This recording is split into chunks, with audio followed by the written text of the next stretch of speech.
সাধু সঙ্গ করলে, ভক্ত সঙ্গ করলে কি ফল হয় ছোট করে বলবো। এক বনের ভিতরে 11 জন 10 জন চোর, রাখুন বাবা ওখানে রাখুন, রাখুন ওখানে রাখুন, 10 জন ডাকাত বা চোর চুরি করে বেড়ায়, এর ওর ঘরে ডাকাতি করে বেড়ায়। সকাল হতে না হতেই তারা কি করে, ভোর হওয়ার আগে আগে যে বনের ভিতরে তাদের থাকবার জায়গা, আশ্রয়ের জায়গা, সেই কুটিরের মধ্যে সারা দিন গা ঢাকা দিয়ে থাকে, আর রাত হতে না হতেই আবার ডাকাতি করতে বেরিয়ে যায়। এইভাবে প্রতিদিন ডাকাতি করতে করতে একদিন ভোরবেলা যখন ওই বনের ভিতরে নদীতে স্নান করছে, হঠাৎ দেখছে পাশের ঘাটে আরো একজন স্নান করছে। এবার দেখবেন মা, নিজে তো ডাকাত, এবার ঠিক একই সময়ে সেও স্নান করছে, মনে মনে ভাবছে তবে কি ও আমার মতো আর একজন, তা ও কার বাড়ি থেকে ডাকাতি করবে, চল যাই আমরা সাক্ষাৎ করে আসি। দল বেঁধে তার কাছে গেছে, যাওয়া মাত্রই সামনে গিয়ে উপস্থিত, এই যে বন্ধু কার বাড়ি থেকে ডাকাতি করলে? তখন সে করজোড়ে বলছে, দেখো বাবা আমি তো কোনো ডাকাত নই, আমি সাধু সন্ন্যাসী মানুষ, ভোরবেলা এসেছি স্নান করতে, ঘরে গিয়ে ভগবানের সেবা করব। যেই না বলেছে মনে মনে চিন্তা করছে তাহলে এ তো সাধু, এ তো ডাকাত নয়, কিন্তু একে যদি এখন ছেড়ে দিই তাহলে ও নিশ্চয়ই গ্রামে গিয়ে জানিয়ে দেবে যে এই বনের ভিতরে 10 জন ডাকাত আছে, একে তো আর ছাড়া যাবে না। তাহলে কি করা যায়, হয় ওকে প্রাণে মেরে ফেল, আর না হলে নিজেদের দলে ভিড়িয়ে নে। হরি বল। এবার দলের মধ্যে রেখেছে, কেন বলছে, শোনো যদি তুমি বাঁচতে চাও তাহলে আমাদের দলে নাম লেখাও, আর যদি মরতে চাও তাহলে বলো, তোমাকে আর ছাড়া যাবে না, যেহেতু তুমি খবর পেয়ে গেছো তোমাকে প্রাণে মরতে হবে। সে চিন্তা করছে মরার চেয়ে নামটা লিখিয়ে রাখি, যদি কোনোদিন পালানোর সুযোগ পাই চলে যাব। হরিব। এখন নাম লিখিয়েছে মা, হলো কতজন? 11 জন, তাই না? এবার দেখুন প্রতিদিন দলের ভিতরে একজন করে পান্ডা হয়, মানে দলের সর্দার, সে যেটা বলবে বাকি সবাই সেটাই করবে। এখন দলের সর্দার এক একদিন এক একজনের উপরে ভার দিতে দিতে আজকের পালা পড়ে গেছে সাধু। সাধু চিন্তা করছে আজকের দায়িত্ব যখন আমার, আমি যা বলবো সবাই তাই করবে, তাহলে একটু সৎ কাজে এগিয়ে দেখি যাওয়া যায় কিনা। চেষ্টা তো করে দেখি। কি করেছে, কিছু টাকা পয়সা একজনের হাতে দিয়ে বলছে, যাও সাধুর বেশে যা যা লাগে সব নিয়ে এসো, খুর নিয়ে এসো, হ্যাঁ মস্তক মুন্ডন করতে হবে, তিলক চন্দন যা যা লাগে গুছিয়ে নিয়ে এসো। এবার সব কিছু নিয়ে মস্তক মুন্ডন করে, মাথায় শিখা রেখে, গলায় তুলসীর মালা পরিয়ে, হাতে একটা করে নামের মালা দিয়ে, ধুতি সুন্দর ধুতি পাঞ্জাবি পরিয়ে নিয়ে গেছে। কোথায়? বলছে শোনো আজ আমি যা বলবো তোমরা তাই করবে। অর্থাৎ প্রথম যেদিনে তোমাদের সঙ্গে দেখা হয়েছিল, কোথায়? ওই নদীর ধারে, চলো সেখানে যেতে হবে। জোরপূর্বক সবাইকে নিয়ে গেছে, উপায় নেই, আজ সে যেটা বলবে সেটাই করতে হবে, যেহেতু সে দলের পান্ডা। এবার নদীর ধারে নিয়ে গিয়ে সবাইকে এক সারিতে বসিয়েছে, বসিয়ে বলছে আমি যা বলবো তোমরা তাই বলবে। কি? আমার সঙ্গে সবাই মিলে নাম করো, নাম গাইতে হবে। হ্যাঁ সবাই মিলে একটু গাই। প্রভাত কালে বসে আছি সবাই সারিবদ্ধ হয়ে নাম গাইছে। কি? হরে কৃষ্ণ হরে কৃষ্ণ কৃষ্ণ হরে হরে, হরে রাম হরে রাম, রাম রাম হরে হরে, হরে কৃষ্ণ কৃষ্ণ কৃষ্ণ হরে হরে, হরে রাম হরে রাম, হরে কৃষ্ণ হরে কৃষ্ণ,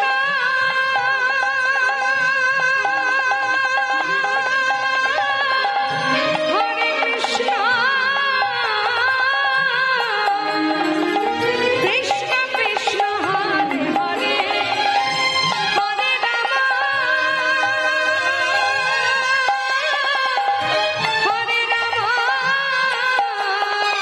রাম রাম হরে হরে। হরে কৃষ্ণ হরে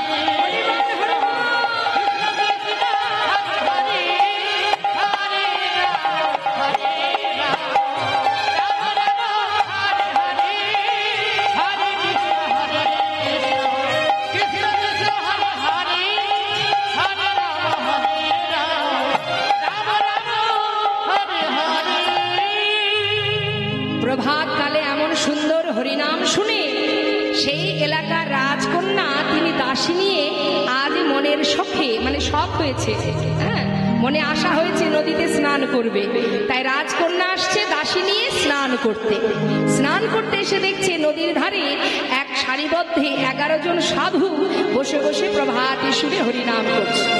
মনের মধ্যে ভক্তি জন্মালো বাবা, ছুটে গিয়ে চরণে সবাইকে প্রণাম করলেন। ভাবুন নামের গুণে কি হতে পারে, আজ ডাকাতের দল প্রণাম পেলেন, রাজকন্যার প্রণাম।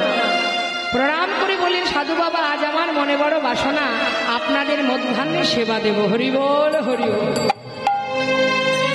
রাজার বাড়ির খাওয়া দাওয়া সে কি যেমন তেমন হতে পারে? ঠিক দুপুর হতে না হতেই রাজকন্যা সমস্ত বৈষ্ণব সেবার আয়োজন করলেন। আর 11 জন মানে 10 জন ডাকাত আর একজন সাধু দল বেঁধে সাধুর বেশি যাচ্ছে। যাওয়া মাত্রই চরণ ধৌত করলেন। চরণ ধৌত করলেন, করবার পর আসন পেতে বসতে দিয়ে একটা করে সোনার থালার গ্লাস সামনে যেই না সাজিয়ে দিয়েছে, মা স্বভাব যাবে কোথায়। মনে মনে চিন্তা করছে, বাবা সারা জীবন ডাকাতি করেও কোনোদিন সোনার থালা গ্লাস চোখে পাইনি। আরে সাধু সঙ্গ করলে বুঝি আরো কিছু পাওয়া যায় না।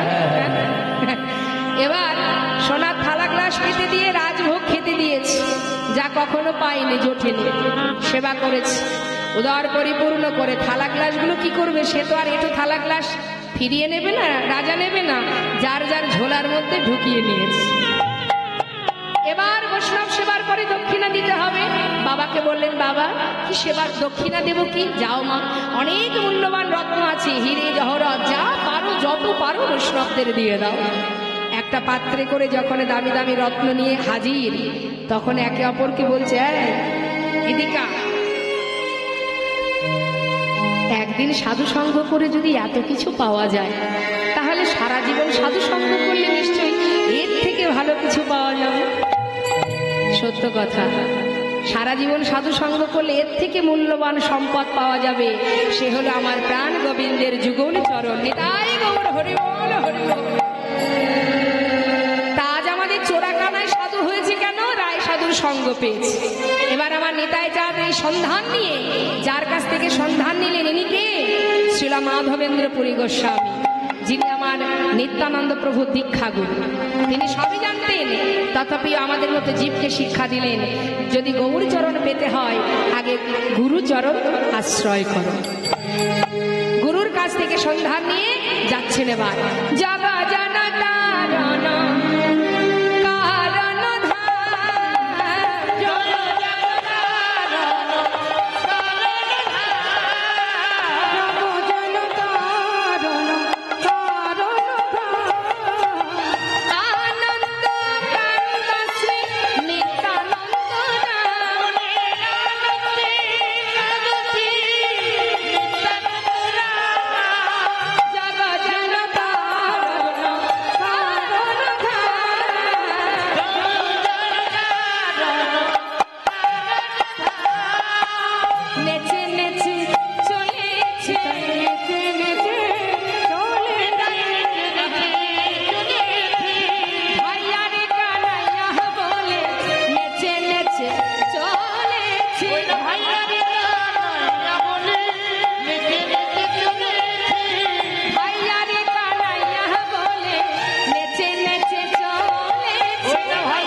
যখন এসে পৌঁছালেন মা নবদ্বীপে, নবদ্বীপে ঠিক গঙ্গার ঘাটে তিনি দাঁড়িয়ে আছেন। যে সময় এলেন সেই সময় প্রভাত সময়, প্রভাতকাল। এখন প্রভাতকালে দেখবেন নবদ্বীপে কত বৈষ্ণব ভক্ত যারা ওই ভোর হতে না হতেই গঙ্গার স্নানে যায়। আর আমার নিতাই চাঁদ দাঁড়িয়ে আছে ঠিক গঙ্গার ঘাটে। আর বৈষ্ণবগণ সবাই আসছে স্নান করতে, কিন্তু সবার মুখে গৌর গুণগান। ভজ গৌরাঙ্গ কহ গৌরাঙ্গ, কহ গৌরাঙ্গের নামে, ভজ গৌরাঙ্গ কহ গৌরাঙ্গ,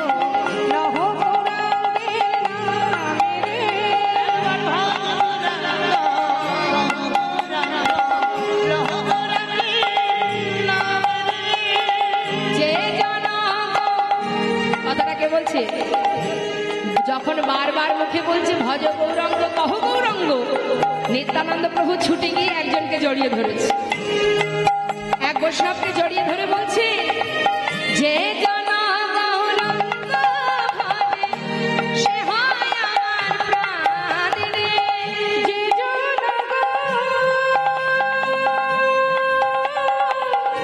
গৌরাঙ্গ ভাবে, যে জন গৌরাঙ্গ ভাবে সে হয় আমার প্রাণ রে, ভজ গৌরাঙ্গ কহ গৌরাঙ্গ, হরি বল হরি বল। আমি রে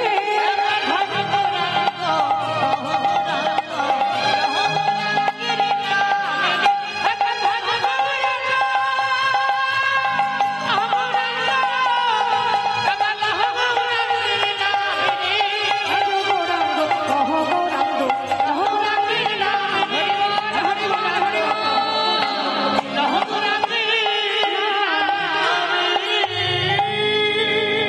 গঙ্গার ঘাটে দেখা, সঙ্গে সঙ্গে যাকে জড়িয়ে ধরলেন বলেন তুমি কে? আমি তো এই নবদ্বীপে থাকি, আমার নাম নন্দন আচার্য, কিন্তু তুমি কে ঠাকুর? আমাকে তুমি চিনবে না, আমি বৃন্দাবন থেকে আসছি। আচ্ছা, আমাকে একটু তোমার ঘরে জায়গা দেবে? নিশ্চয়ই নিশ্চয়ই দেব ঠাকুর। তাহলে একটু স্নান করে আসি। স্নান করে নন্দন আচার্যের ঘরে চলে গেলেন আমার নেতাই চাঁদ। সুন্দর তুলসী বন দেখে মনের আনন্দে বলে উঠলেন, আচ্ছা নন্দন, তোমার ঘরে আমার একটু থাকবার জায়গা, কিছু খেতে দেবে? ও ঠাকুর, আমার নিজেরই খাওয়া জোটে না, তোমায় কি খেতে দেবো বলো? কেন, তুমি ভিক্ষা করো না? করি, কিন্তু কেউ তো আমায় ভিক্ষা দেয় না, তাই তুলসী পত্র আর গঙ্গার জল প্রভুকে নিবেদন করে সেটাই সেবা করি। শোনো, আজ তুমি ভিক্ষায় যাবে, সমস্ত নদেবাসীকে তুমি বলবে যে তুমি নিতাই প্রভুর সেবা দেবে, কথা বলে দেখো, সবাই তোমায় ভিক্ষা দেবে। ঠিক আছে, থাকো তুমি ঘরে। কাঁধে ভিক্ষার ঝুলি নিয়ে বললেন, শোনো প্রভু, আজ আমি দেখবো তোমার নামের কত মহিমা। কাঁধে ভিক্ষার ঝুলি নিয়ে এবার যাচ্ছে দাঁড়ে দাঁড়ে ভিক্ষা করতে। আর এদিকে কি হলো মা, সবাই চাল ডাল পরিপূর্ণ করে দিল। ঘরে এনে প্রভুর সেবা দিলেন। সেবা দিয়ে বলে, প্রভু তোমার কাছে আমার একটা বাসনা আছে, যতদিন তুমি তোমার ভাইকে না পাবে, কথা দাও আমার ঘর ছেড়ে তুমি যাবে। বেশ, এই কথাটা কেন বললেন না, নন্দন আচার্যের মনে বাসনা নিতাই গৌরের প্রথম মিলন যেন আমার ভাঙা কুঠিরে হয়। হরি বল হরি বল হরি বল। এদিকে গৌর হরি তিনি স্বপ্নের মধ্যে দেখলেন যে নবদ্বীপে এক মহাপুরুষের আগমন ঘটেছে। তিনি মনে মনে ভাবলেন সে আমার দাদা ছাড়া আর কেউ নয়। তাই সমস্ত ভক্তগণকে বললেন, চলো ভক্ত, আজ আমি স্বপ্নে দেখেছি কি এক মহাপুরুষ এসেছে এই নবদ্বীপের মাঝে, সে হলো আমার দাদা, আর আমি সেই দাদার সন্ধানে যাব। তালধ্বজ রথে এক সংসারের সার, আসিয়া রহিল রথ আমারও দোয়ার, আসিয়া আমার সনে হাসি কথা কয়, বলে তোমাতে আমাতে কাল হবে পরিচয়।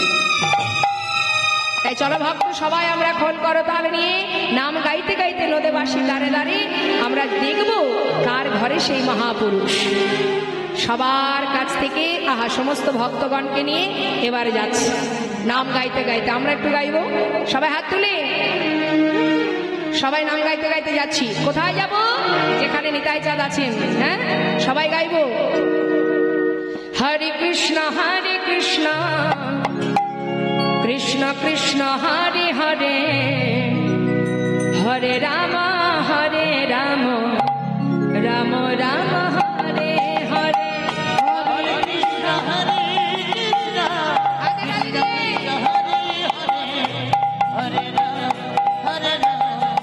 রাম হরে হরে, হরে কৃষ্ণ কৃষ্ণ কৃষ্ণ হরে হরে, হরে রাম রাম রাম হরে হরে, হরে কৃষ্ণ কৃষ্ণ কৃষ্ণ কৃষ্ণ হরে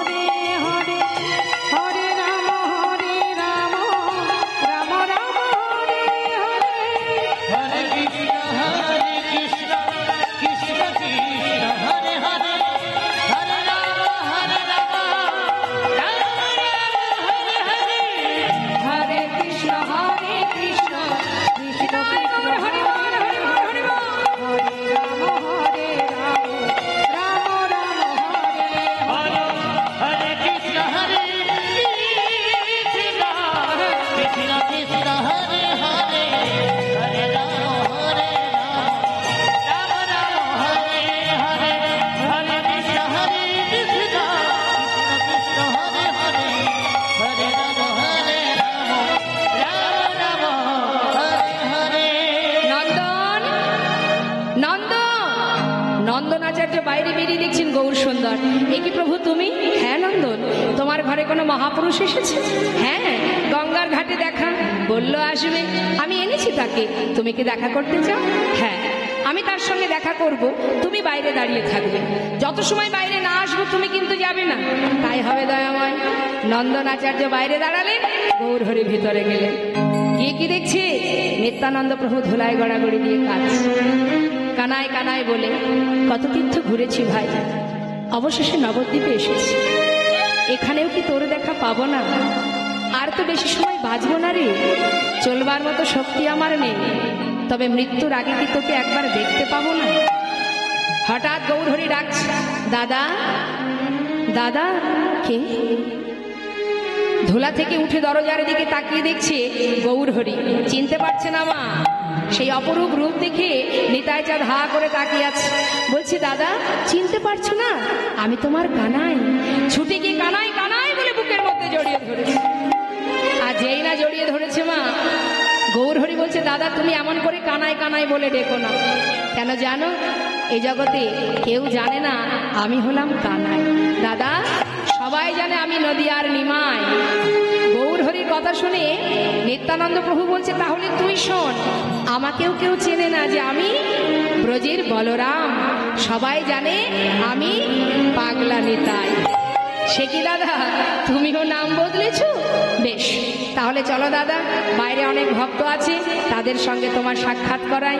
যেই না বাইরে গেছে মা, বাইরে গিয়ে দেখছি কি নন্দন আচার্য দেয়ালে কান পেতে শুনছে। কি শুনছে? বলছে, ও প্রভু, তুমি ভিতরে যেতে নিষেধ করেছো, শুনতে তো নিষেধ করনি। আমি সব শুনে ফেলেছি। কি শুনেছ? তুমি ব্রজের বাতাসে এই তো অবধূতরা,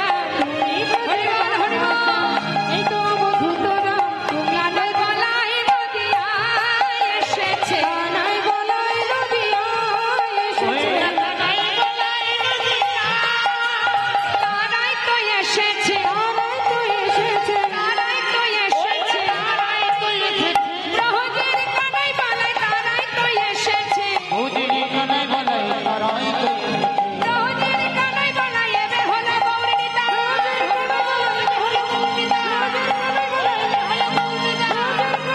এবে হলো গৌর নিতাই, কানাই তো এসেছে, কানাই বলাই নদিয়ায় এসেছে, কানাই বলাই নদিয়ায়।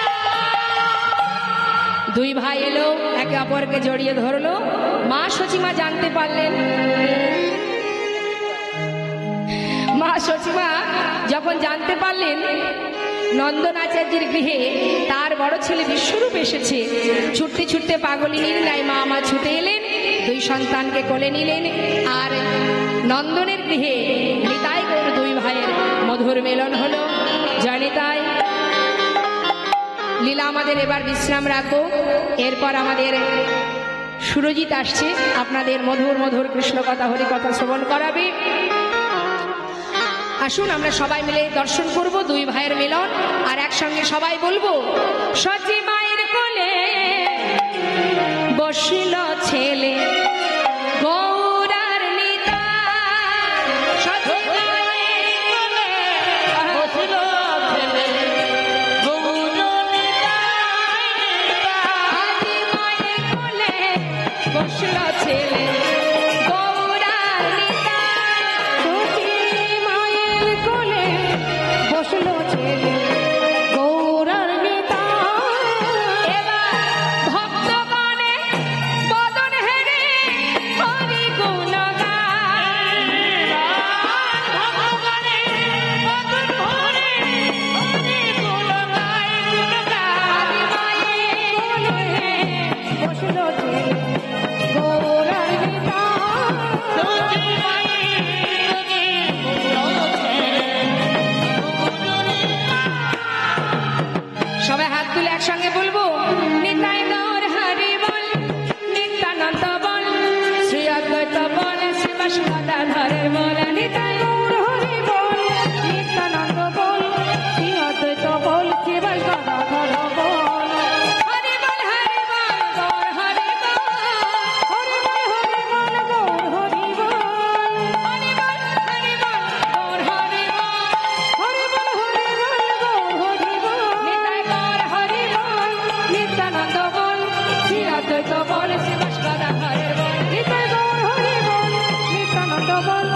অদ্বৈত পল শিবেন গদাধর হরে